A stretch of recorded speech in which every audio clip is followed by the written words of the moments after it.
Steve Robertson, and I took my Chevy Avalanche to David Moss Chevrolet to have it detailed, and I paid $180 to have that done.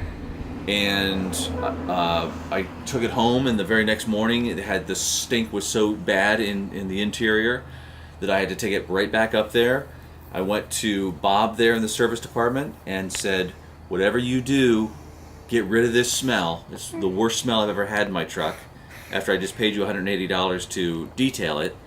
And whatever you do, don't use some other fragrance. The smell was, unfortunately, they left the carpets wet, so it was mildew, and it was some other super strong chemical fragrance that they had put in there.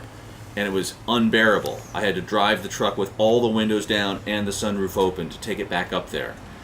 So I said, whatever you do, get rid of that mildew smell and do not use any other perfumes or fragrances or chemicals to mask it. Just get rid of it. They promised me that's what they would do. I went back up, they had to go back up again to pick up my truck after they had it all day over the weekend. And when I picked it up, they had all the windows down and all the doors open. So it seemed okay. I got in my truck, I went to Los Angeles the very next day, left my truck at the airport, came back 3 days later from my trip.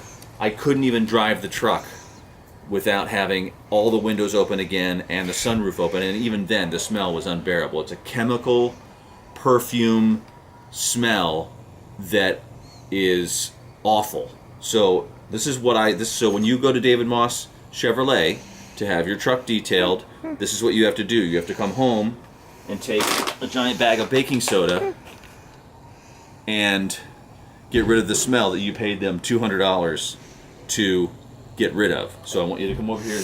I'm going to show you what I'm having to do. I'm having to pull out all my mats like this. And I'm going to do that to all my mats because they all stink. And I'm putting baking soda in my truck. So this is what I paid $200 for, is to do all this myself. So David Moss, shame on you. And that's the end of this video. Go ahead.